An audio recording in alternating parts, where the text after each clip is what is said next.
Grabar. Bien. San Agustín, Confesiones, libro 10, capítulo 8, parágrafo 10. Bueno, en el 9, voy a resumirlo muy rápidamente, el 9 es muy importante porque hace como una especie de interrogación a las criaturas y cada una le contesta que no es Dios, ¿no?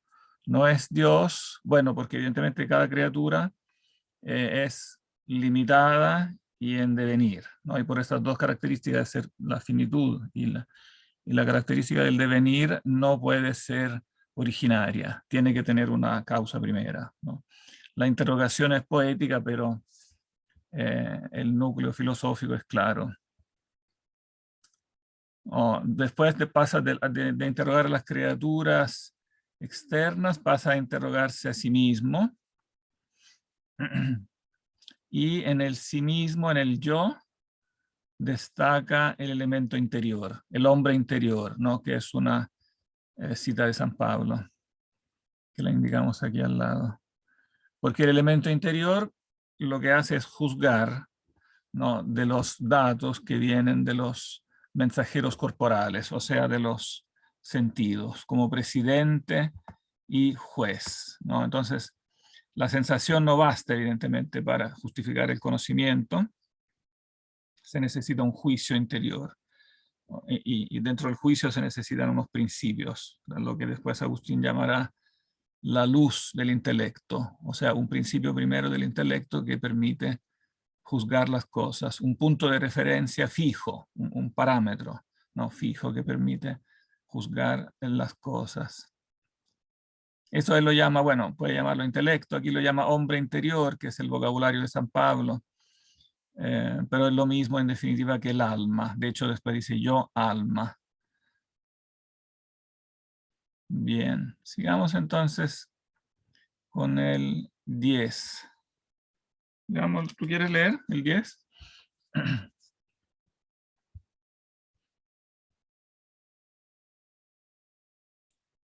Es que estoy del el celular, entonces no puedo ver bien. Ah, no alcanzas a ver bien. Ya, perfecto. Yo leo entonces. Pero, ¿no se muestra esta belleza a cuantos tienen entero el sentido? ¿Por qué, pues, no habla a todos lo mismo? Los animales, pequeños y grandes, ven esta belleza, pero no pueden interrogarla al no estar dotados de una razón que presida los sentidos y dictamine sobre ellos. Los hombres sí que pueden interrogarla por percibir por las cosas visibles las invisibles de Dios. Sin embargo, el amor a las visibles las hace esclavos de ellas, y una vez esclavizados, la razón ya no puede juzgar, porque estas realidades creadas no responden a los que preguntan, sino a los que saben juzgar, ni cambian de voz, esto es, de aspecto, si uno ve solamente y otro, además de ver, interroga, de modo que aparezca uno de una manera y a otro de otra, sino que apareciendo a ambos, es muda para el uno y habladora para el otro. O mejor dicho, habla a todos, mas solo la entienden aquellos que contrastan su voz, que viene del exterior, con la verdad interior. Claro, este es el punto clave, ¿no? Nosotros recibimos entonces información de los sentidos, pero solo pueden juzgar de esa información los seres dotados de razón, porque la razón preside los sentidos y juzga, no dictamina sobre ellos. Bueno, eso es lo que en resumen dice San Pablo en un famoso pasaje que siempre él cita de la carta a los Romanos, Romanos 1:20. Se perciben por medio de las cosas visibles las cosas invisibles de Dios. O sea, en otras palabras, los atributos invisibles de Dios, potencia, sabiduría, amor, son los tres principales, se pueden deducir por el juicio que se da sobre las cosas visibles, pero siempre y cuando estas cosas visibles sean juzgadas por el intelecto. Hola, Francisco. Este texto bíblico es fundamental. Aquí está la nota, está la notita con el link, pero para mayor completitud la podríamos anotar igual aquí al lado, porque está muy importante. Romanos 1:20. Las cosas invisibles de Dios son conocidas por medio de las criaturas, pero siempre y cuando esas criaturas sean objeto del juicio del intelecto. Intelecta, inteligidas, literalmente dice el texto de Pablo. Entonces contrastan su voz, o sea, comparan, juzgan la voz que viene de los sentidos, el mensaje que viene de los sentidos, con la verdad interior, es decir, con aquellos principios, para decirlo en los términos aristotélicos, aquellos principios de la razón que son intrínsecamente verdaderos. Los primeros principios de la razón que son, diríamos, evidentes, inmediatamente evidentes. Porque la verdad me dice, no es tu Dios el cielo, ni la tierra, ni cuerpo alguno. Y esto mismo dice la naturaleza de estos, a quien advierte que la masa es menor en su parte que en el todo. Por esta razón eres tú mejor que estos. A ti te digo, oh alma, porque tú vivificas la masa de tu cuerpo prestándole vida, lo que ningún cuerpo puede prestar a otro cuerpo. Mas tu Dios es para ti hasta la vida de tu vida. Esa es una expresión que usa mucho Agustín, ¿no? El alma es el principio vital que vivifica el cuerpo, pero el alma a su vez no es la vida en sí. ¿Se acuerdan que Justino decía, le refutaba a Platón que el alma era vida y por eso es inmortal, decía Platón, pero Justino le decía, no, el alma no es vida, sino participa de la vida, ¿no? Eso es lo que dice aquí Agustín en términos aún más sintéticos, ¿no? El alma es vida del cuerpo, ¿cierto? Es el principio que vivifica el ser humano, pero no es que tenga ella la vida en sí. Dios es la vida de su vida, de nuestra vida. O sea, es la vida de la cual nuestra vida es participada, ¿no? Entonces el alma sí tiene vida, pero no es la vida. Tiene vida porque participa de la vida. Podríamos poner vida aquí en mayúsculo para subrayar esto. Es vida de tu vida, o sea, la vida en sí, de la cual la nuestra es vida participada. Bien. No sé si está claro esto es fundamental, ¿eh? Es muy importante. Si tienen dudas o inquietudes de eso, me preguntan, ¿eh? Perdón, buenos días, profesor. Como entré un poquito, unos minutos más tarde, se está refiriendo a que el alma anima al cuerpo y que el cuerpo depende de la vida del alma, Sí, ¿ya? Y que está limitado, por lo tanto, el cuerpo a que el alma siempre la anime. Y si el alma le pasa algo, el cuerpo fallece. claro. ¿Y cuál sería entonces la diferencia con el diálogo con el cual lo estaba contrastando? ¿Cuál era el de Justino? ¿Cuál era el con el que lo estaba contrastando? Con el diálogo de Justino, sí. No, más que contrastando, está mostrando la analogía. O sea, que dice lo mismo, pero con otras palabras. Pero marcando la posición de Justino o del viejo sabio. Bueno, no, del viejo sabio, claro, o sea, de Justino autor, no de Justino personaje. Claro, tienes razón, porque siempre en el diálogo hay que distinguir Justino autor de Justino personaje, ¿no?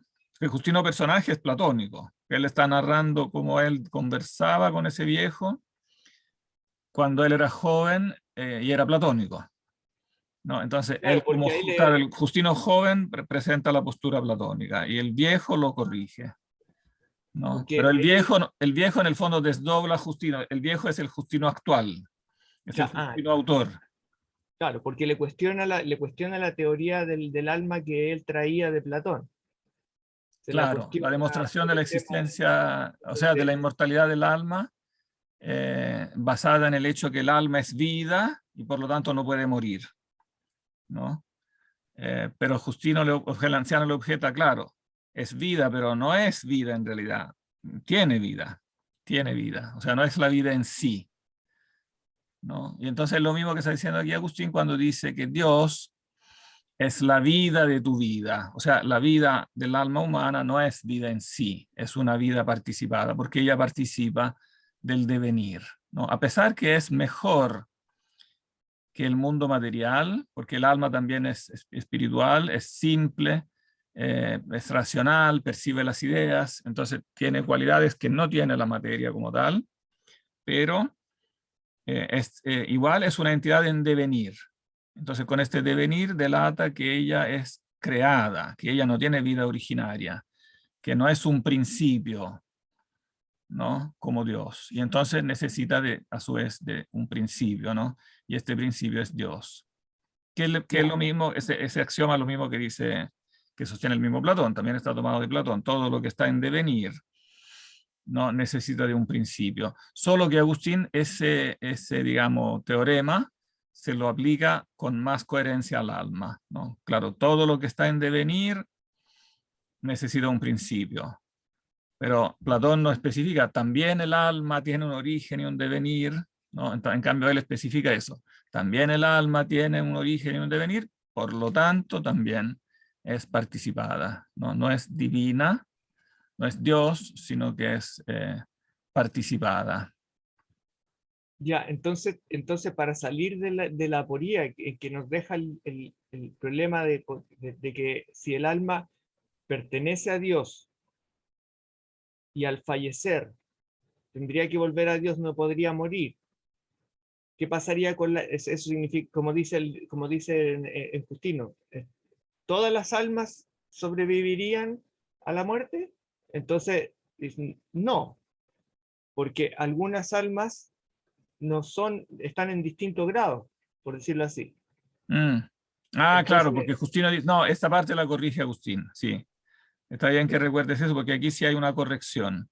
Porque claro, entonces incluso debe el estar en Justino distintos grados. cristiano, claro, el Justino cristiano dice que el alma puede morir si así Dios lo quiere. En Entonces particular, claro, pueden haber, las almas claro, malas, ¿no? Que hay almas son, perdidas y el alma de los animales también, por ejemplo, es de otro tipo de alma, ¿no? Que no es un alma que tendría algún tipo de trascendencia, claro, pero no sobre sería todo algo. insiste que el alma de los malos sí puede morir porque en el fondo él razona en ese sentido que no tiene objeto que sigan viviendo si es para un continuo castigo. Entonces él dice, las almas malas sufrirán un castigo, pero pro tempore, un castigo temporáneo. Y después Dios las aniquilará porque tiene el poder de aniquilarlas, ¿no? En cambio, en esto Agustín no, sigue más el razonamiento platónico, que el alma, como está hecha para la trascendencia, para las ideas, aun cuando después no llegue a Dios, pero el alma está hecha para eso y por lo tanto vivirá incluso para el castigo. Entonces también habrá un castigo eterno. Eso lo argumenta en La Ciudad de Dios, en los últimos libros de La Ciudad de Dios, ¿no? O sea que hay una razonabilidad, si bien el castigo eterno es una verdad de fe, ¿no? No es una verdad por sí misma de la filosofía, es una verdad de fe, porque está en el Evangelio, porque lo dijo Jesucristo en definitiva, pero aún así él argumenta que tiene una razonabilidad, o sea que es razonable que sea así porque el alma por naturaleza, si bien no es vida, pero está hecha para vivir y por lo tanto no puede morir, ¿no? Entonces también el castigo será eterno. Ok, ahí Mm, quedamos todos. Sí, gracias. bien, eso entonces lo corrige de Justino, ¿eh? Bien, ¿tú quieres seguir con el séptimo?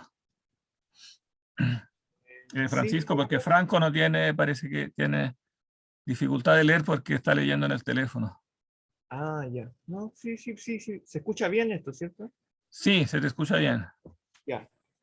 Eh, Capítulo séptimo, el alma vegetativa y sensitiva no llega a Dios. Bueno, aquí vamos al tema. Punto 11. ¿Qué amo? Pues cuando yo amo a mi Dios, ¿Y quién es él, sino el que está sobre la cabeza de mi alma? Por mi alma misma subiré, pues a él. Trascenderé esta energía mía, por la que estoy unido al cuerpo y llena su organismo de vida, pues no encuentro en ella a mi Dios. Porque de encontrarle, le hallaría también el caballo y el mulo, que no tienen inteligencia, y que sin embargo tienen esta misma energía por la que viven igualmente sus cuerpos.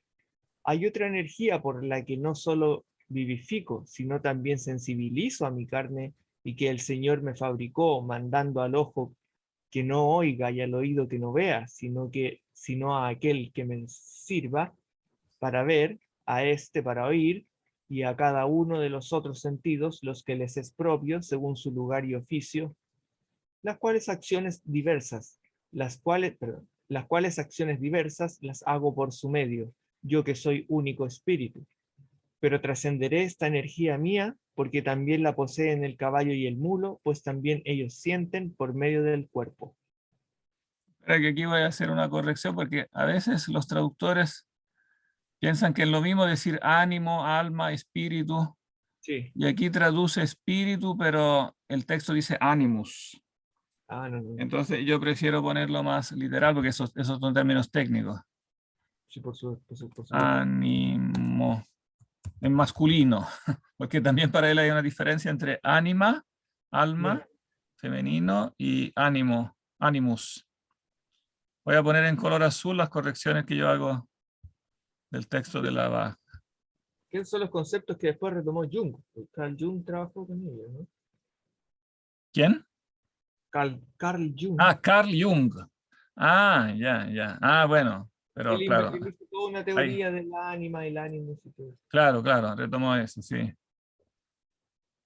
En cambio, al comienzo, aquí decía alma, era ánima, era en femenino. Claro, aquí no parece que haya una diferencia tan esencial, ¿no? Porque está diciendo que Dios está sobre la cabeza de mi alma. eh, claro, pero todavía no ha hablado del alma sensitiva, ¿no? Bueno, aquí introduce el tema del alma vegetativa y sensitiva, ¿no? Toma el alma, claro, como una fuerza que me une al cuerpo, o sea, lo que nosotros llamaríamos el sistema como neurovegetativo, ¿no? El alma sensitiva. Esta energía por la cual el alma vivifica y sensibiliza al cuerpo, ¿no? Entonces, bueno, pero esta energía es la misma que yo comparto con los animales, ¿no? Y entonces tengo que ir más allá. O sea, es como Ahí, tal. perdón, está más o menos justo como diferenciando los puntos que estábamos debatiendo, porque está reconociendo que hay una energía que puede ser un ánima, de ahí la palabra animalia, pero que él, por su inteligencia, puede trascender ese límite, esa potencia, Sí, exacto. y llegar a conocer y llegar a acercarse al Señor porque tiene una inteligencia que los animales no tienen, Claro, pero sí comparte una energía claro. O vital. sea, en el fondo, en el alma hay una energía que la une al cuerpo y regula las funciones del cuerpo. Y después hay otra energía superior que en Hoy no cambio... se escucha. ¿Aló? ¿Me escuchas? ¿No escuchas? Ahí sí. Ahí sí. Ah. O sea, yo creo que lo que está, al menos esa es mi interpretación, lo que está diciendo es que él tiene que subir por medio del alma a Dios, ¿no? Pero dentro del alma hay diferentes escalones, ¿no? Está el alma sensitiva, ¿no? Por la que está unido al cuerpo, y es claro que esa la tienen también los animales, ¿no? Una energía que unifica las funciones corporales, por las cuales los animales, por ejemplo, son capaces de, no sé, olfatear algo, mirarlo y después agarrarlo para comerlo, ¿no? O sea, es claro que funcionan en base a algo que los unifica. el instinto, como lo queramos llamar, o el sistema neurovegetativo. Y entonces todo esto lo tenemos en común y es con los animales, y es una vis, una fuerza del alma. Pero esta fuerza, en esta no encuentro directamente a Dios, y por eso tengo que trascenderla, ¿no? Claro, ahí cuando dice ánimo, yo creo que lo entiende en cambio con la facultad superior, ¿no? O sea, yo que soy un único yo, tengo que trascender esta energía que también poseen el caballo y el mulo. Porque este único ánimo en masculino para él suele indicar el yo, ¿no? El yo que también juzga todo esto. Y entonces tengo que pasar a las facultades superiores del alma, y aquí empieza esta famosísima página, una de las más bonitas de las confesiones, y yo diría de toda la literatura filosófica en general, es una de las páginas más bonitas. Los anchurosos palacios de la memoria. Bueno, tengan en cuenta que los títulos son agregados por el editor, ¿eh? Yo prefiero ponerlo entre corchetes. Pero aquí está citando Agustín, los anchurosos palacios de la memoria. Te toca seguir, Francisco, ¿quieres seguir? Sí. Capítulo 8, los anchurosos palacios de la memoria. Punto 12, trascenderé, pues, aún esta energía de mi naturaleza, ascendiendo gradualmente hacia mi creador. Y entro en los campos y anchos palacios de la memoria, donde están los tesoros de innumerables imágenes de toda clase de cosas acarreadas por los sentidos. Allí se haya escondido cuanto pensamos, ya aumentado, ya disminuyendo, ya variando de cualquier modo las cosas adquiridas por los sentidos, y todo cuanto se le ha encomendado y se haya allí depositado y no ha sido aún absorbido y sepultado por el olvido. Cuando estoy allí, pido que se me presente lo que quiero, y algunas cosas se presentan al momento, pero otras hay que buscarlas con más tiempo, y como sacarlas de unos receptáculos abstrusos. Otras, en cambio, irrumpen en tropel, y cuando uno desea y busca otra cosa, se ponen en medio como diciendo, ¿no seremos nosotras? Y las espanto yo de las de mi memoria con la mano del corazón hasta que se esclarece lo que quiero y salta a mi vista de su escondrijo. Otras cosas hay que fácilmente y por su orden riguroso se presentan según son llamadas y ceden su lugar a las que le siguen, y cediéndolo son depositadas para salir cuando de nuevo se deseare, lo cual sucede puntualmente cuando narro alguna cosa de memoria. Y sigue con el 13 porque sigue con el mismo tema. Ok. Punto 13. Allí se hallan también guardadas de modo distinto y por sus géneros todas las cosas que entraron por su propia puerta, como la luz, los colores y las formas de los cuerpos por la vista, por el oído toda clase de sonidos y todos los olores por la puerta de la nariz, y todos los sabores por la de la boca, y por el sentido del tacto lo que se extiende por todo el cuerpo, lo duro y lo blando, lo caliente y lo frío, lo suave y lo áspero, lo pesado y lo ligero, ya sea extrínseco ya intrínseco al cuerpo. Todas estas cosas recibe para recordarlas cuando fuere menester y volver sobre ellas el gran receptáculo de la memoria, y no sé qué secretos e inefables senos suyos, todas las cuales cosas entran en ella, cada una por su propia puerta, siendo almacenadas allí.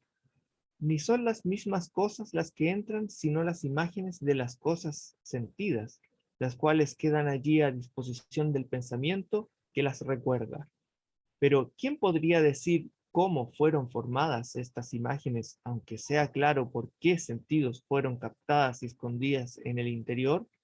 Porque cuando estoy en silencio y en tinieblas me represento, si quiero, los colores y distingo el blanco del negro y todos los demás que quiero, sin que me salgan al encuentro los sonidos ni me perturben los que, extraído por los ojos, entonces considero, no obstante, que ellos, los sonidos, estén allí y como colocados aparte permanezcan latentes.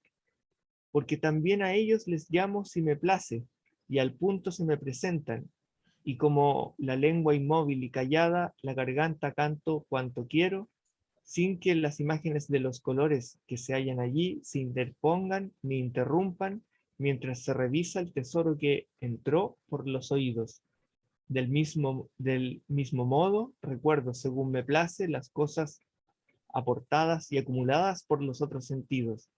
Y así, sin oler nada, distingo el aroma de los lirios del de las violetas, y sin gustar ni tocar cosa, sino solo con el recuerdo, prefiero la miel al arrope, al almíbar, y lo suave a lo áspero.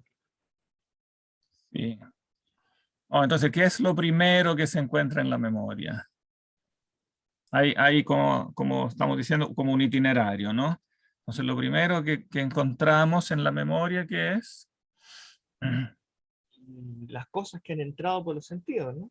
Claro, las cosas que han entrado por medio de los sentidos, ¿no? O más bien dicho, las imágenes de las cosas, ¿no? Las imágenes, porque no son evidentemente las mismas cosas que puedan entrar en nosotros. Claro, entran por la puerta, dice, cada una por su propia puerta, los 5 sentidos, algunas por la vista, otros por el olfato, etcétera, ¿no? Entonces cada una entra por su propia puerta, pero evidentemente no son las cosas que entran. Ya ahí hay un salto que él intuye que no es para nada obvio. O sea, esas imágenes que formamos también es algo misterioso, ¿no?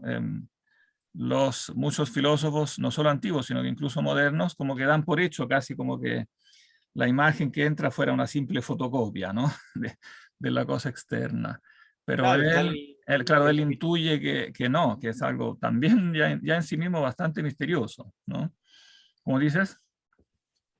las corrientes más modernas tienden a simplificarlo, bueno, un empirismo, está el cognitivismo y cosas contemporáneas. Claro, la Tienden filosofía moderna ha tendido a simplificar, como si fuera obvio, que veo algo y se produce como una fotocopia. En cambio, la neurología moderna, ¿no? Contemporánea, digamos más reciente, ha visto que esto, tal como lo intuye Agustín, es un proceso bastante más misterioso. ¿Qué se produce en nosotros cuando la luz llega al ojo y del ojo llega al cerebro? ¿Qué se produce en el cerebro? Es una cosa bastante Claro, complicada y hasta el día de hoy bastante misteriosa, ¿eh? no hay un paradigma neurológico cognitivo estricto al respecto, eso son teorías abiertas. Claro, son teorías abiertas. Sigue hasta el día de hoy bastante misterioso, como él sugiere acá. ¿Quién podrá decir cómo fueron formadas estas imágenes, no?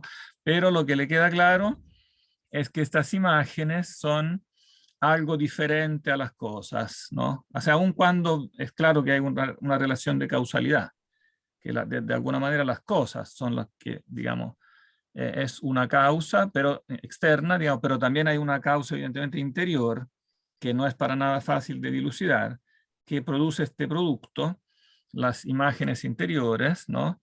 Déjame revisar la palabra que usa aquí por imagen en el original. Estamos en el número...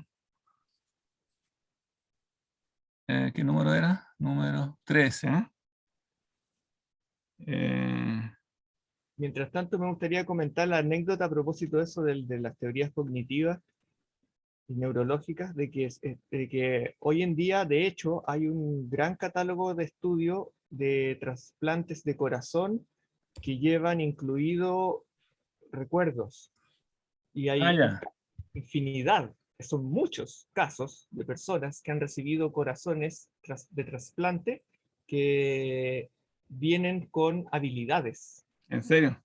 Tocar el violín, Del corazón. Ah, no sí, tenía idea. tocar el violín, Ah, un idioma, personas que de repente pueden hablar un idioma, o sea, no fluidamente, pero ya lo reconocen. ya. Hay Ah, muchos, ya. entonces se especula de que como hay redes neuronales, de hecho, que envuelven el corazón, Mm, hay cosas que como que la persona pudiera almacenar de una forma más profunda. No sé, ellos lo ya. interpretan a su modo cientificista, pero Ah, por ya, eso. bueno, y en más de un idioma, de hecho, se relaciona el corazón con la memoria, ¿no? Como en inglés cuando dice aprenderse by heart, como de... Claro, claro, Ah, claro, podría parecer algo así. claro. Pero en todo caso, no, aquí el punto central es que lo que él está diciendo es que, claro, las cosas son causa de las imágenes, pero las imágenes tienen causa interior, entonces de la unión de estas dos causas se produce un producto que es cualitativamente diferente a las cosas exteriores. Es un producto que ya es superior, diríamos, a lo que está en el mundo material. Aun cuando siempre participa como de la particularidad del mundo material. Las imágenes son como particulares de las cosas. Pero después yo puedo trabajarlas, o sea, son producto de una reelaboración misteriosa que transciende, diríamos, la física del mundo material, ¿no? Y de hecho yo puedo manejarlas, pues, como sacarlas a la luz, esconderlas, combinarlas de formas que no tienen nada que ver cuando actúo, digamos, con los entes físicos, ¿no? Cuando yo actúo con la fantasía, la actividad transciende digamos, el mundo físico, en un sentido. Mm, Me recuerda también el tema de la intencionalidad de la conciencia, claro. de lo de Husserl y Ah, claro, claro. Sí, también está, también parte de acá, ¿cierto? Bien, no sé si alguien quiere relevarte en la lectura, quizás Nicolás o Benjamín.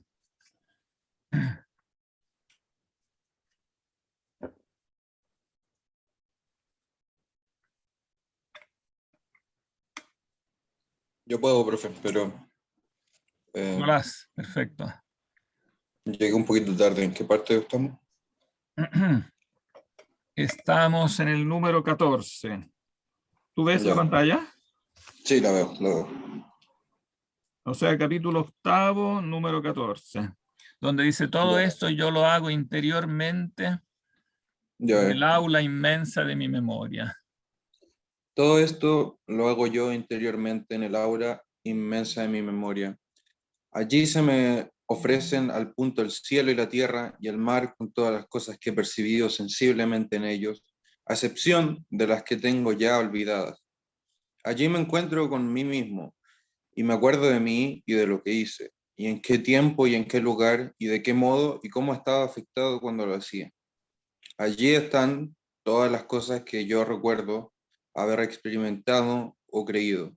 De este modo, de este mismo tesoro salen las semejanzas tan diversas unas de otras, bien experimentadas, bien creídas en virtud de las experimentadas, las cuales, cotejándolas con las pasadas, infiero de ellas acciones futuras, acontecimientos, esperanzas, todo lo cual pienso como presente. Haré esto o aquello, digo entre mí en el seno, ahí tiene que ver un Ahí poco. lo voy a bajar, sí, espera. En el seno.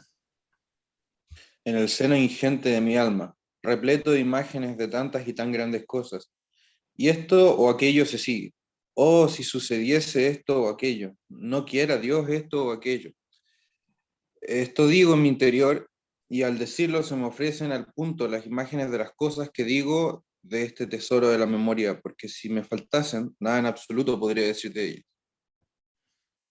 Oh, aquí se agrega un elemento más, ¿no?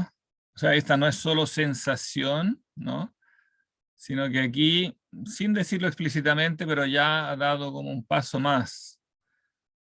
Claro, se me ofrecen, sí, las imágenes del cielo, de la tierra, del mar, etcétera, etcétera. Pero además con estas imágenes ahora yo estoy haciendo un trabajo, ¿no? O sea, ya es algo adicional. No es solo la imagen de algo, o no son simplemente como una colección de imágenes aisladas, sino que evidentemente aquí ya entra el trabajo de la reflexión o del juicio, ¿no? O sea, yo juzgo ya. Eh, por ejemplo, las semejanzas. Cuando yo asemejo una cosa con otra, es claro que ya estoy haciendo un juicio, ¿no? Cuando digo me encontré eh, con un gato que es semejante a otro gato, o sea, ya el hecho de tener evidentemente la idea de gato, establece una semejanza, entre dos entidades, ¿no? Y entonces ya estoy en el plano del juicio, ¿no? Aquí no lo explicita, pero es claro. Y lo mismo cuando yo comparo un acontecimiento pasado, futuro, cuando expreso un proyecto, una esperanza, ¿no? Todo esto implica comparación y por lo tanto juicio, ¿no? No es una simple imagen, ya es un trabajo adicional que presupone, claro, se me ofrecen las imágenes, pero yo diría, además se agrega el trabajo del juicio, ¿no?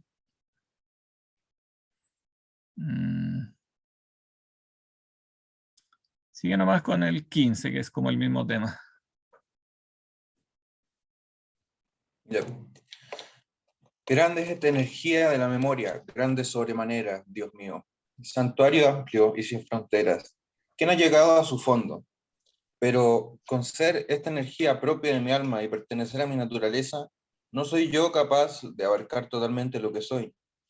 ¿De dónde se sigue que es angosta el alma para contenerse a sí misma? Pero, ¿dónde puede estar lo que de sí misma no cabe en ella? ¿Acaso fuera de ella y no en ella? ¿Cómo es, pues, que no se puede abarcar? Mucha admiración me causa esto, y me llena de estupor. Viajan los hombres por admirar las alturas de los montes, y las ingentes olas del mar, y las anchurosas corrientes de los ríos, y la inmensidad del océano, y el giro de los astros, y se olvidan de sí mismos, ni se admiran de que todas estas cosas, que al nombrarlas no las veo con los ojos, no podrían, que al nombrarlas no las veo con los ojos, no podría nombrarlas interiormente, no viese en mi memoria los montes, y las olas, y los ríos, y los astros, percibidos ocularmente, y el océano, solo creído, con dimensiones tan grandes como si las viese fuera. Y sin embargo, no es que haya absorbido tales cosas al verlas con los ojos del cuerpo, ni que ellas se hallen dentro de mí, sino sus imágenes. Lo único que sé es que es porque sentido del cuerpo he recibido la impresión de cada una de ellas. Claro, aquí también está haciendo una reflexión importante, ¿no? O sea, en la memoria hay como en definitiva la capacidad de incluir todo el mundo, ¿no? O sea, en el aula inmensa de la memoria, que entonces evidentemente tiene que ser algo que transciende la realidad material, porque la realidad material está en ella como contenida y no tiene como límites, casi con sus, no, tal como es en realidad, yo la puedo imaginar y como reconstruir. Hay como un mundo, diríamos, reconstruido en mi interioridad que incluye toda la inmensidad del universo natural, ¿no? Los montes, la inmensidad del océano, el giro de los astros. Podemos agregar ahora, bueno, ahora último hemos ampliado mucho también los confines del espacio, del universo. Es inmenso, ¿no? Y todo en nuestro pensamiento está incluido, ¿no? Como si fuera, como dice la imagen es antigua, como si el hombre mismo fuera un microcosmos. O sea, alguien aparentemente pequeño, pero su memoria, ¿no? Puede incluir, puede absorber, por así decir, toda la inmensidad del universo físico. Y claro, está aquí también, él no lo dice explícitamente, pero yo agregaría que están los dos elementos. Claro, están las imágenes, evidentemente, de lo que yo percibo con el cuerpo, con los ojos, etcétera, pero evidentemente yo le agrego aquí un elemento de juicio y de pensamiento. Le agrego, por ejemplo, el océano solo creído. O sea, yo tengo en mi memoria ciertamente los montes, o sea, cosas percibidas, pero después completo este cuadro, ¿no? Con aquello que creo. Entonces, evidentemente es un juicio del intelecto que une, ¿no? Que sintetiza en un único cuadro lo que ve en una visión unitaria y lo completa con aquello que solo cree o que solo hipotiza, ¿no? Como cuando pensamos o tratamos de imaginarnos la inmensidad del espacio físico que podemos estudiar en astronomía, ¿no? Pero evidentemente solo una pequeñísima parte de eso hemos visto y lo hemos visto de una manera muy relativa. Cuando construimos una imagen mental de eso entran muchas cosas que son puras, diríamos, abstracciones o, digamos, completamos con elementos puramente creídos, ¿no? En base a hipótesis. científicas, ¿no? Entonces es un cuadro unitario en que unimos, claro, los datos de los sentidos, pero después los completamos, ¿no? Con todo un trabajo del pensamiento y del juicio. Bueno, y después ahora pasa explícitamente a la memoria intelectual del conocimiento, o sea, aquellas cosas que más claramente son objeto del intelecto, en el sentido más estricto, más puro, porque transcienden las imágenes. O sea, tengo en la mente cosas que claramente no pueden reducirse a nada material. Bien, no sé si alguien más quiere seguir. Benjamín. Capítulo 9. Bueno, Noveno y 10, que son todo un tema. yo puedo leer si quiere, profe. Ya, perfecto. La memoria intelectual del conocimiento. Pero no son estas cosas las únicas que encierran la inmensa capacidad de mi memoria. Aquí están como en un lugar interior remoto que no es lugar todas aquellas nociones aprendidas de las artes liberales, que todavía no se han olvidado.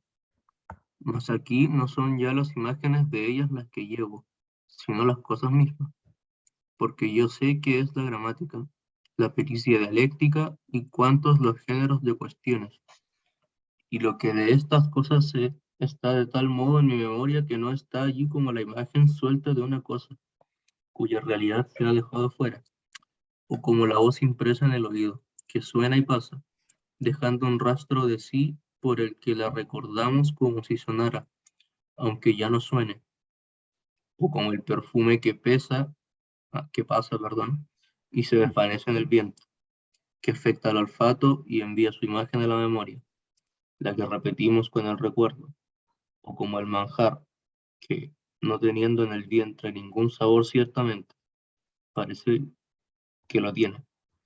Sin embargo, en la memoria, o como algo que se siente por el tacto, que, aunque alejado de nosotros, lo imaginamos con la memoria. Porque todas estas cosas no son introducidas en la memoria, sino captadas solas sus imágenes con maravillosa rapidez y depositadas en unas maravillosas como celdas, de las cuales salen de modo maravilloso cuando se las recuerda. Y léete también el 10 porque completa este punto que es fundamental. Las ciencias en la memoria siguen entrada por los sentidos. Pero cuando oigo decir que son tres los géneros de cuestiones, si la cosa es, qué es y cuál es, retengo las imágenes de los sonidos de que se componen estas palabras, y sé que pasaron por el aire con estrépito y ya no existen. Pero las cosas mismas significadas por estos sonidos, ni las he tocado jamás con ningún sentido del cuerpo, ni las he visto en ninguna parte fuera de mi alma, ni lo que he depositado en mi memoria son sus imágenes, sino las cosas mismas, las cuales digan, si pueden, por dónde entraron en mí, porque yo recorro todas las puertas de mi carne y no hallo por cuál de ellas han podido entrar. En efecto, los ojos dicen, si son coloradas, nosotros somos los que las hemos noticiado. Los oídos dicen, si hicieron algún sonido, nosotros las hemos indicado. El olfato dice, si son olorosas, por aquí han pasado. El gusto dice también, si no tienen sabor, no me preguntéis por ellas. El tacto dice, si no es cosa corpulenta, yo no la he tocado. Y si no la he tocado, no he dado noticia de ella. ¿Por dónde, pues, y por qué parte han entrado en mi memoria? No lo sé, porque cuando las aprendí, ni fue dando crédito a otros, sino que las reconocí en mi alma y las aprobé por verdaderas, y se las encomendé a esta, como en depósito, para sacarlas cuando quisiera. Allí estaban, pues, y aún antes de que yo las aprendiese, pero no en la memoria. ¿En dónde, pues, o por qué, al ser nombradas, las reconocí y dije, así es verdad, sino porque ya estaban en mi memoria, aunque tan retiradas y sepultadas como si estuvieran en cuevas muy ocultas y tanto que si alguno no las suscitara para que saliesen, tal vez no las hubiera podido pensar. Bien, Esto es aquí, como- aquí entonces introduce un punto absolutamente central, ¿no? ¿Cuál es el paso que se da aquí? Esto es como la reminiscencia, ¿no, profe? Claro, es una síntesis, diríamos, de la doctrina de la reminiscencia, ¿no? ¿Y cuál es el razonamiento básico, ¿no? Que hay detrás? Que aquí él podríamos decir que lo redescubre, ¿eh? Sí es cierto que está en Platón, ¿no? Pero como que él lo reflexiona casi, diríamos, ex novo, y le da entonces también una forma, yo diría, más simple y como más esencial, como que va a lo esencial de esa doctrina fundamental, ¿no? ¿Cuál es como la observación básica que él está haciendo aquí?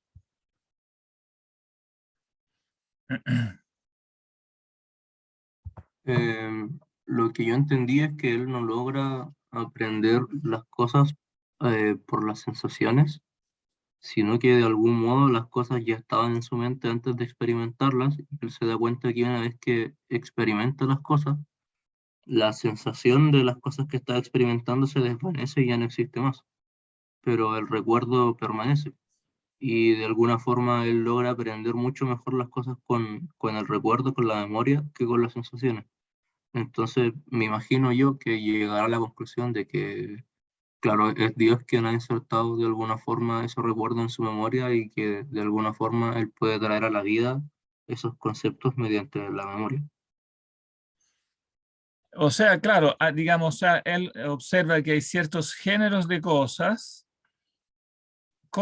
observen aquí el uso de la palabra cosas, ¿no? Que él la está aplicando por un lado a las cosas externas. Entonces cuando yo veo el cielo, la tierra, todas las cosas que veo por los sentidos, los perros, los gatos, todo eso, claro, entra en mi memoria por medio de los sentidos. O sea, puedo saber que efectivamente el gato proyecta una luz, etcétera, que entra por los ojos y algo, entonces de esta información entra y después es reelaborada en la mente, ¿no? Pero cuando digo que tengo en mi mente el gato, claro, no me refiero al gato mismo físico, o sea, en ese sentido la cosa misma no está en mí, ¿no? Pero sino digamos que está la reconstrucción de la cosa, como está presente, pero a través de una reconstrucción, ¿no? Que yo hago. Pero cuando yo digo, en cambio, que tengo en mi mente las nociones de las artes liberales, las nociones, ¿no? Cuando yo las aprendo, resulta que tengo entonces en la mente no las imágenes de ellas, porque ellas no han llegado por los sentidos. Yo tengo en mi mente las cosas mismas, entendidas como nociones. Aquí las cosas pasan a ser las nociones, por ejemplo, los principios de la gramática, de la lógica. Bueno, él es profesor de retórica y hace ejemplos sacados de ahí de la lógica, de la dialéctica, de la retórica. Platón haría ejemplos de la matemática, pero en el fondo es lo mismo, ¿no? Yo tengo en mi mente las cosas mismas. Cuando tengo en mi mente el triángulo como tal, la definición del triángulo, el concepto abstracto del triángulo, tengo en mi mente la cosa misma, el triángulo como realidad geométrica, ¿no? Y entonces después le pregunto, ¿y por dónde entró? ¿No? Si tiene una extensión, si tiene un olor, si tiene un peso, entonces los sentidos van diciendo, no me pregunten a mí, si no tiene olor, no entró por mí, si no tiene sabor, no entró por mí. Y entonces, ¿por dónde entró? Claro, aquí se pone el problema metafísico clave, ¿no? Claro, es cierto que yo por las palabras, o sea, escuché el maestro de geometría, no oigo decir, claro, hay algo que oigo con el oído, ¿no? Entonces, oigo al profesor de matemática que explica el triángulo, ¿cierto? Y entonces es cierto que retengo las imágenes de los sonidos de que se componen esas palabras, ¿cierto? Por el oído entraron las palabras del maestro, ¿no? Pero estas palabras no son un puro signo, ¿no? Las palabras, la palabra triángulo, etcétera, etcétera, son puros signos, en definitiva, ¿no? Que no son las cosas mismas, que no son como el concepto mismo de triángulo. Entonces es evidente que el concepto mismo no entró por ninguna parte. En otras palabras, tenía que estar, ¿no? Tenía que ya estar. Tenía que ya estar. Y las palabras, las indicaciones que me daba el maestro, solo sirvieron para que yo reconociera, ¿no? Reconociera la verdad de lo que me dice. No es algo que pueda entrar desde el exterior, ¿no? Ni de un objeto físico, ni tampoco de las palabras del maestro. O sea, claro, ellas me ayudan, ¿cierto? Me guían, ¿no? Pero me guían porque en la mente hay algo que ellas significan y que yo puedo ir a buscar en mí mismo. No las podría, en otras palabras, importar desde el exterior, ¿no? Eso es lo que entendió, en definitiva, el descubrimiento platónico, que él llama reminiscencia y que aquí él de algún modo como redescubre, ¿no? ¿Por dónde han entrado? Claro, supuesto que hayan entrado, porque después la solución es que en realidad no pueden entrar, no hay un proceso físico por el cual las cosas puedan entrar, las cosas inteligibles, las nociones inteligibles puedan entrar desde afuera, ¿no? Porque esto es como metafísicamente imposible, porque yo las reconocí en mi alma, ¿no? Y las aprobé por verdaderas, ¿no? Entonces, en el fondo, conocer, en el sentido del conocer abstracto, del conocer de las nociones puras, ¿no? El conocer no es más que reconocer. Esta es la reminiscencia, ¿no? Las reconocí, esa es la palabra clave. Bueno, que está desarrollada en el famoso diálogo, ¿no? De Sócrates con el esclavo, ¿no? Con Menón, ¿no? Que él, claro, él que demuestra en ese diálogo que dice Sócrates, mira, dice que yo no le digo nada. O sea, sí le digo cosas, pero yo no le doy la respuesta. Yo solamente le hago preguntas, ¿no? Le pregunto cómo es una relación entre triángulos, ¿no? Un teorema de geometría. Y dice, fíjense bien que yo no le voy a decir nada, solo voy a preguntar. Claro, él me podrá dar respuestas equivocadas, pero después yo le hago otra pregunta y él corrige y va corrigiendo y yo no le digo nada yo, ¿no? Él es quien da todas las respuestas. ¿Y por qué las da? Porque él reconoce la verdad de eso, reconoce, ¿no? Conocer, entonces en esencia es reconocer. O sea, en otras palabras, es utilizar algo que ya está, ¿no? Que ya tiene que estar en la memoria, porque es imposible que haya entrado desde fuera, porque no tiene color, no, digamos, no tiene ninguna de las cosas que caracterizan las cosas materiales, físicas, espaciotemporales, no tiene color, no tiene sabor, no tiene dimensión, no tiene tiempo, no tiene espacio, ¿no? Todas estas cosas, entonces, es absurdo pensar que la hayamos extraído del mundo material, ¿no? Más bien, por medio de estas realidades conceptuales que están en la mente, juzgamos, ¿no? Todo lo que viene de los sentidos y podemos juzgar también de cosas que no vienen de los sentidos, digamos. Esta realidad entonces es independiente de la realidad física. Claro, están retiradas y sepultadas, de algún modo tiene que haber un estímulo que me haga trabajar para como excavarlas, ¿no? Pero tienen que estar ahí, o sea, tienen que estar en la mente porque es absurdo suponer que hayan entrado del exterior, que es absurdo pensar en general que se transfiera físicamente algo que no es físico, ¿no? Oh, eso es central, así que todas las dudas que tienen a este punto. Perdón, ¿podría hacerse un parangón con respecto a la propuesta de Filón cuando dice que nuestra alma, nuestro intelecto sería como una partecita del logos? O sea, claramente, sí. Tiene que ser una partecita del logos, en el sentido de que solamente el logos interiormente puede haberme metido, diríamos, en mi mente esto que no puede haber entrado del exterior de ningún modo, ¿no? Claro, porque parece que está descubriendo que hay algo en nosotros que pareciera tener vida propia en el sentido de que descubre la verdad, descubre la armonía, descubre cosas, Claro, descubre lo falso. descubre cosas y las descubre, claro, en la interioridad, ¿no? Claro, entonces eso me alimenta. Entonces, el logos, aunque yo aunque no esté bajo mi voluntad, él va a poder distinguir las cosas que me rodean y va a poder descubrir lo falso, siempre que no hayan condiciones obviamente ambientales especiales. Va a poder descubrir, permite hacer matemática, permite hacer muchas cosas que vienen con él, por decirlo de una forma.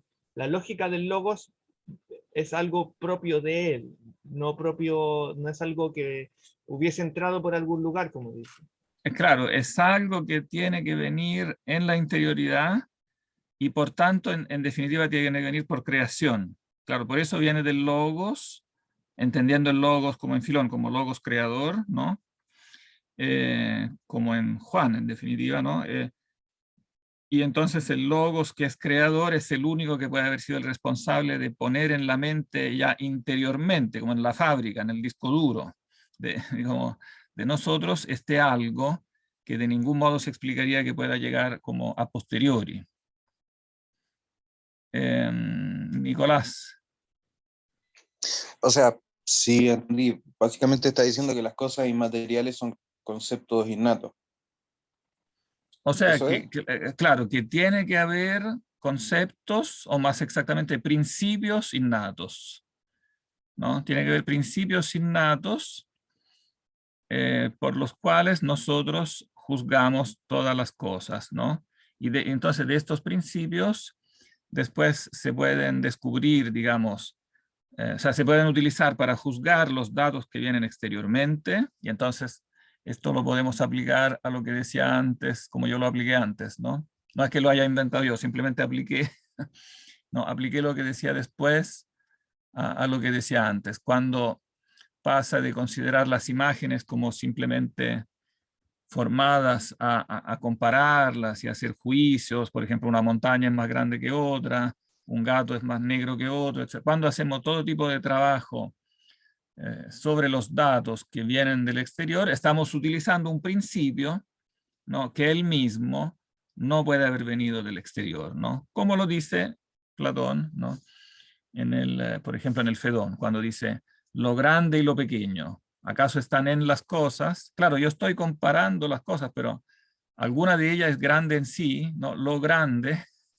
claro, o lo igual, digamos, esta forma que tenemos de trabajar comparando las cosas delata un principio, un parámetro interior, ¿no?, que no puede justificarse en base a las cosas como tales, porque todas ellas son relativas, ¿no? En cambio, el parámetro tiene que ser fijo. Tiene que haber lo grande en sí para que yo pueda comparar qué cosa es más grande que otra, etcétera, etcétera, ¿no? O sea, se aplica a los datos que vienen de los sentidos, pero además después pueden aplicarse incluso prescindiendo, haciendo abstracción, ¿no?, de los datos de los sentidos, y nosotros podemos construir ciencias, llamémoslas así, puras, ¿no?, como la lógica, la matemática, donde nosotros usamos puras fórmulas que no dependen de ningún ente físico y que por lo tanto delatan de la forma más clara, ¿no?, que trabajamos con entidades que están en la interioridad, ¿no?, que no provienen como tales del mundo físico, que sirven sí para juzgar las cosas del mundo físico, ¿no? O sea, principios matemáticos después yo los aplico a la física, a la astronomía, etc., ¿no? Pero en la astronomía que depende de ese principio, digamos, no la cosa física, digamos, no el principio de la cosa física, sino al revés, ¿no? Y entonces estas nociones son ellas mismas cosas, en el sentido que son realidades metafísicas, ¿no? Que yo puedo considerar en sí mismas, ¿no? Las nociones, ¿no? Son entidades, son seres, ¿no? Un gato es un ser, una entidad, pero hay otro género de entidad, ¿no? Que es el objeto de la mente, que yo puedo considerar en su pureza, ¿no? Como concepto puro. Y entonces me abre la existencia, en definitiva, de un mundo, ¿no? Diferente, en definitiva, ¿no? Lo que Platón llama el mundo de las ideas. Él cambia un poco la terminología, pero el descubrimiento básico, él lo, digamos, podríamos decir que lo redescubre, claro, guiado por los platónicos, pero también, como iremos viendo, haciendo ciertos ajustes, ciertas correcciones. Bueno, evidentemente una corrección que salta a la vista, que después él analizará también en La Ciudad de Dios y en otras obras. Evidentemente él no deduce de eso, de la reminiscencia, no deduce, como Platón, la preexistencia del alma, ¿no? Porque Platón en el Fedón, en el Menón, dice, dado que el alma conoce estas cosas, no las tiene que tener en sí, y por lo tanto tiene que haberla visto, ¿no? En un mundo anterior, por lo tanto el alma tiene que preexistir al cuerpo. Y así podemos saber que el alma en el fondo se encarna en un cuerpo, pero también después puede eventualmente encarnarse en otro, etc. O sea, el alma es como una entidad independiente del cuerpo de algún modo. Pero Agustín dice que eso en definitiva no es necesario suponerlo, ¿no? Basta suponer, como enseña Filón, claro, como enseña San Juan, etcétera, que hablan del logos, basta suponer que el logos puso en el ser humano de fábrica, no por creación, estos principios, ¿no? Que en definitiva él los llama la luz del intelecto. La luz del intelecto, una metáfora. Detrás de la metáfora está evidentemente como el primer principio del intelecto. Y entonces este primer principio es innato. De hecho, la palabra misma innato es inexacta aplicada a Platón, porque es más exacta aplicada a Agustín y a la filosofía medieval sucesiva, porque innato significa algo que está congénito en el momento del nacimiento, precisamente descartando como no necesaria, como hipótesis no necesaria, la hipótesis de la preexistencia. Precisamente descartando la preexistencia se dice los principios de la mente son innatos, ¿no? Que es una palabra medieval, pero que el concepto se puede aplicar a Agustín, que todavía no lo usa, lo usarán después los medievales, y que no usa Platón, porque precisamente para Platón no son innatas las ideas, sino que son vistas en una vida anterior, ¿no? En una preexistencia. Bien. Entonces, eso es como evidentemente central, ¿no? Evidentemente no está aquí todo explicado, yo le agregué algunas cosas, pero el corazón de aquí de la idea está aquí mismo, ¿no?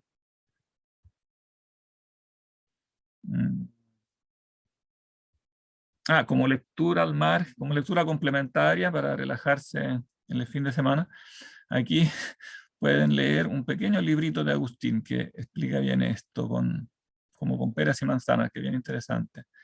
La relación entre el sonido y el significado. Es un pequeño diálogo que se llama De Magistro. Vamos a ponerle un comentario al margen. Voy a insertar comentario. De Agustín de Magistro. O sea, del maestro, ¿no? ¿Qué hace el maestro en definitiva cuando enseña a un niño? Es un diálogo de Agustín con su propio hijo. Y acredita a Agustín que son las palabras reales de su hijo, que es un diálogo real, que él tuvo con su hijo cuando tenía alrededor de 15 años. Lamentablemente después el hijo murió a los 16, murió joven. Pero Agustín testifica que era muy inteligente y que eso lo demostraban las mismas respuestas que da en ese diálogo que él dice que son reales. Y no hay motivo para no creerle. Si era hijo de él, digamos. Algo tenía que tener. Profesor, ¿cómo se llama ese texto, perdón? De Magistro. De Magistro. O sea, ¿Y del eso maestro. Del maestro. ¿Eso seguiría la tradición de los textos tipo el Hortensio? No, es un poco distinto. El Hortensio es una exhortación a la filosofía más en general, ¿no? Ya. que está es una paráfrasis, el Hortensio de Cicerón es una paráfrasis del Protréptico de Aristóteles, Claro. que es, claro, que es un libro de como exhortación a la filosofía, como para que los jóvenes se entusiasmen con la filosofía. Pero en De Magistro no, es un dialoguito centrado en este tema de la enseñanza. O sea, ¿qué hago cuando enseño? ¿Qué hace el maestro cuando enseña? ¿Acaso mete las cosas en mi cabeza? O sea, ¿cómo funciona? ¿Cómo se transmite? La ciencia, ¿no? Ya iba explicando, va haciendo toda esta diferencia entre signo y significado, cómo las palabras son signos, cómo por lo tanto los significados no pueden ser, diríamos, meramente trasladados por esos signos, tiene que haber algo en la mente, ¿no? Y bueno, y finalmente, en la última página, que es la, digamos, la central, se aclara el punto clave, o sea, que tiene que haber en definitiva un maestro interior, ¿no? Que es lo mismo que estamos conversando ahora, o sea, tiene que haber una verdad interior, ¿no? Que está puesta ahí por el logos, en definitiva, y para la cual entonces las palabras del maestro humano son meros estímulos externos, ¿no? No por eso poco importantes, ¿no? Son importantes, pero son algo subsidiario, ¿no? Subsidiario porque lo esencial del conocimiento, ¿no? Lo metafísicamente esencial tiene que ser innato, tiene que estar ahí, tiene que haberlo puesto ahí. No, el logos, porque no hay manera de explicar cómo pudiera haber llegado desde afuera. Bien. ¿Cuál es el versículo de Juan? Nosotros comentamos eso rápidamente cuando hablamos del prólogo de San Juan. ¿Cuál es el versículo de Juan que resume como muy apretadamente este concepto? Del prólogo, ¿se acuerdan, no? Cuando habla del logos. Cuando habla del logos y que dice exactamente, ¿te acuerdas qué frase? ¿De quién esto? ¿Cómo? Cuando dice que es engendrado.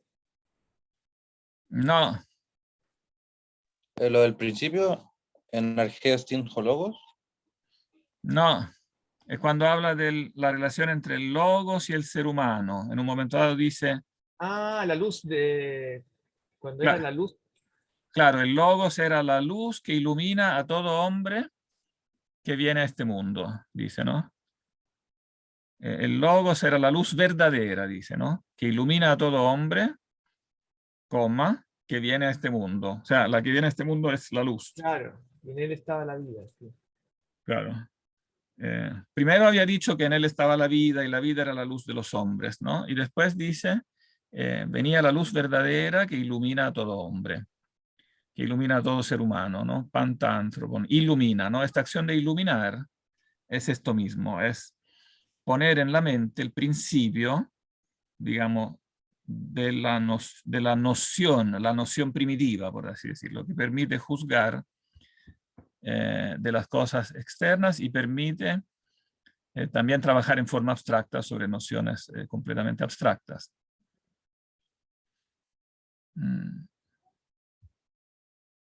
Bien.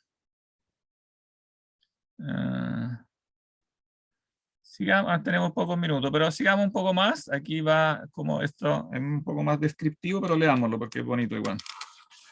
Capítulo 11. ¿Quién quiere leer el capítulo 11? Yo puedo leer. Yo leo. Bueno, Pucha. sí. Pero antes de eso quería hacerle una duda un poquito biográfica sobre Agustín. Habla de que tuvo un hijo. ¿Eso fue antes o después de ser ordenado obispo? Y en esos tiempos los obispos, porque sé que fue ordenado obispo, ¿no? Sí, fue ordenado obispo en el año más o menos en el año 400, justo un poco antes de escribir las confesiones. ¿Y en esos tiempos los obispos tenían que ser célibes? Sí, ya existía, al menos en Occidente, en el cristianismo latino, occidental, ya existía como regla fija, digamos. Sí, ya se había consolidado esa regla durante el siglo IV. En Oriente también existía esa regla, digamos, no había un pronunciamiento tan oficial, pero existía al menos como uso general también como desde el comienzo del siglo IV. Pero en Oriente de pronto había algunas excepciones, algunos obispos de pronto, bueno, sobre todo si ya estaban casados, evidentemente, ¿no? Si ya estaban casados se les permitía seguir casados. Pero digamos que un uso que se generaliza, simplificando un poco, se generaliza a partir de finales del siglo III y después siglo IV. Pero en Occidente sí hay un concilio occidental, en España el concilio de Elvira, que que ya lo establece como norma canónica. Y claro, el hijo él lo tuvo mucho antes, claro, de joven. Un hijo que tuvo prácticamente él podríamos decir, ¿cuántos años tenía él? El hijo, sí, yo creo que fue como en torno a soy malo para la aritmética, pero como en torno a los 20 años lo tuvo. O quizá un poquitín antes. ¿Sí? Porque el hijo después murió a los 16. Claro, estuvo durante todos los años que él estuvo en Italia, prácticamente, ¿no? Y bueno, porque él tuvo una pareja durante muchos años en África y después la llevó a Italia, ¿no? Y no se casó con ella por motivos jurídicos, porque era de otra clase social, etc. Pero una mujer con la que compartió muchos años. Bueno, de hecho dice que no tuvo más hijos, pero eso fue porque los maniqueos predicaban, o sea, la doctrina maniquea predicaba fuertemente en contra de tener hijos, ¿no? Porque el generar hijos para la doctrina maniquea era aprisionar el alma, el principio divino en la materia. Entonces era malo tener hijos para los maniqueos. Entonces ellos predicaban la anticoncepción, ¿no? Bien. Ah, ya.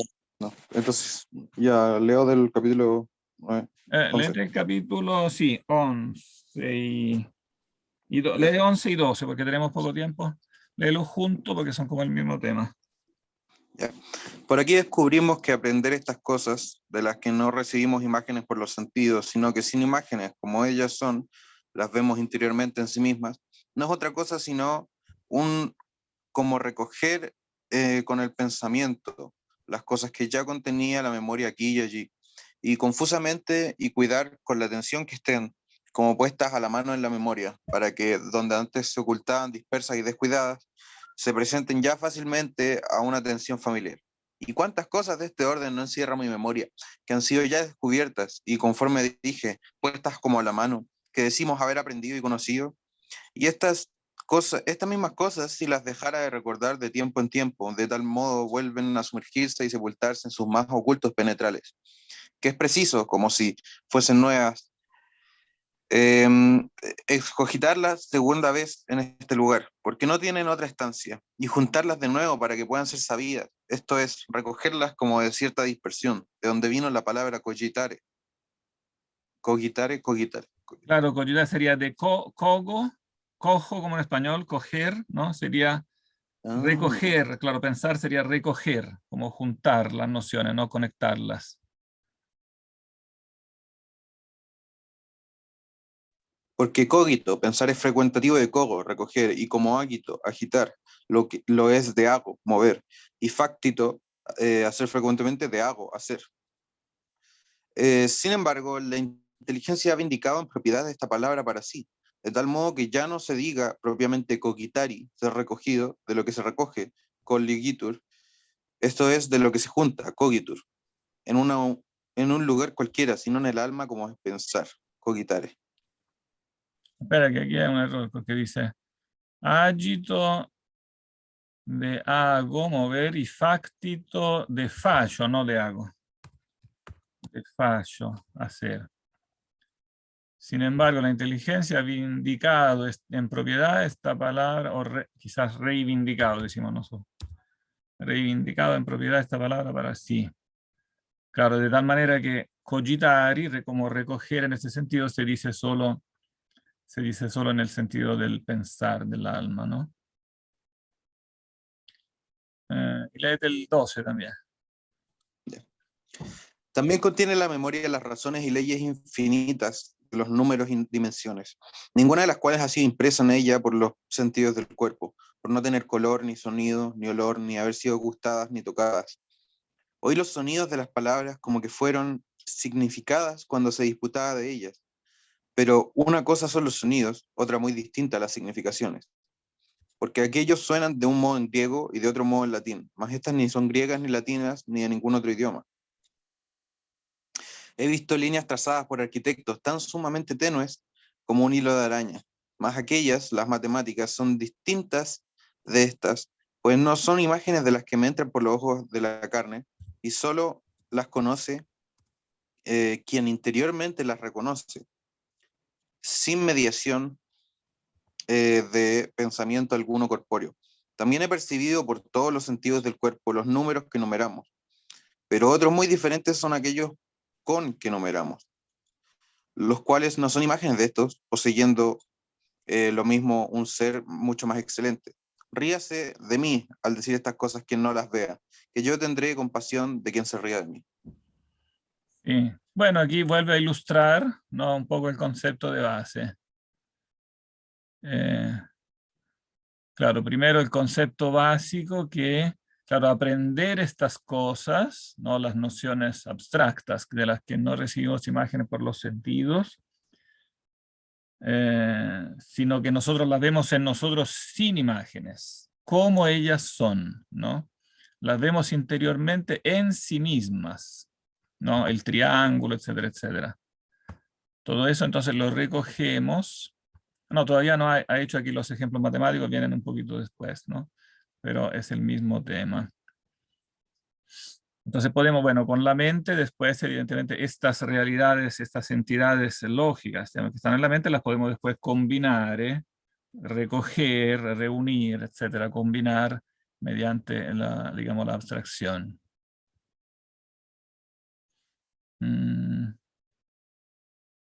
Bueno, lo mismo se aplica a la matemática, ¿no? Como ya decía Platón, los entes matemáticos, las razones y leyes infinitas de los números y dimensiones. No, todo eso evidentemente no viene de los sentidos del cuerpo. Bueno, como demuestra de partida sus características de infinitud, ¿no? Son cosas que en sí tienen la infinitud, y por ejemplo, claro que una línea recta es infinita. Esto evidentemente no puede haber venido de los sentidos, porque los sentidos no tienen nada infinito, no perciben nada infinito, ¿no? Y por lo tanto no pueden haber sido impresas por los sentidos del cuerpo, etcétera. Ni tienen dimensión, una línea recta no tiene peso, color, dimensión, etcétera, ¿no? Claro, cuando la dibujo en una pizarra, ¿no?, cuando el arquitecto, etcétera, el maestro de geometría en el colegio, dibuja la línea en una pizarra, ciertamente la línea dibujada en la pizarra física tiene una dimensión, ¿no? Claro, es sumamente tenue, o la puedo dibujar con un lápiz muy fino, es sumamente tenue, pero evidentemente siempre va a tener una dimensión física, mientras que la línea como concepto matemático no tiene un espesor, que claro, puede tener una dimensión, una línea, una longitud, pero no un espesor. Entonces, claro que son distintas de estas. Y tampoco son imágenes, ¿no?, de las que me entran por los sonidos de la carne, porque evidentemente responden a un concepto abstracto, que solo, no cambiar la fuente, cambiar el resaltado. No puede haber entrado, ¿no?, por los sentidos de la carne, porque tiene características que no son físicas, ¿no? Por ejemplo, el punto, que no tiene dimensiones. El concepto de punto no puede haber entrado en la mente por los sentidos de la carne. Claro, el punto que yo dibujo en la pizarra puede ser un estímulo para que yo lo piense, ¿no? Pero no es metafísicamente una entidad diferente al punto que tengo en la mente, ¿no? El punto geométrico, que yo reconozco sin mediación de pensamiento alguno corpóreo, o sea, sin mediación de imagen corpórea, ¿no? Lo mismo los números, todos los números. Él llama los números que numeramos, o sea, los números numerados, no son otra cosa que las cosas numeradas. O sea, yo puedo tener 10 cebollas, entonces digamos, el número numerado es la cebolla, son las cosas numeradas, o bien las pelotitas, claro que yo puedo usar, las pelotitas que puedo usar en la clase de matemática, ¿no? Pero los números con los que numeramos, o sea, los que tenemos en la mente, no son imágenes, no es que sean los números sean imágenes de las pelotas o de las manzanas, ¿no? Son otra entidad, evidentemente, metafísicamente diferente, ¿no? No son imágenes de estos, poseyendo por lo mismo un ser mucho más excelente, ¿no? Poseen un ser fijo, estable, eterno, infinito, etcétera, que delata, ¿no?, una entidad, una característica metafísica que no pertenece, ¿no?, a los seres físicos. Ahora dice, la gente se ríe de esto porque de estas cosas platónicas, ¿no? Desde siempre la gente se rió, como que Platón inventa cuentos de un mundo más allá, etcétera. Rías en el fondo quien no las entiende, porque yo en el fondo simplemente voy a tener compasión de quien se ría de mí porque no alcanza, ¿no?, a entender estas cosas. Bien. Ya nos pasamos de la hora y aquí terminamos, o sea, no terminamos, pero por lo menos explicamos bastante el tema aquí más de fondo. Así que podríamos dejarlo acá. No sé si hay alguna última inquietud.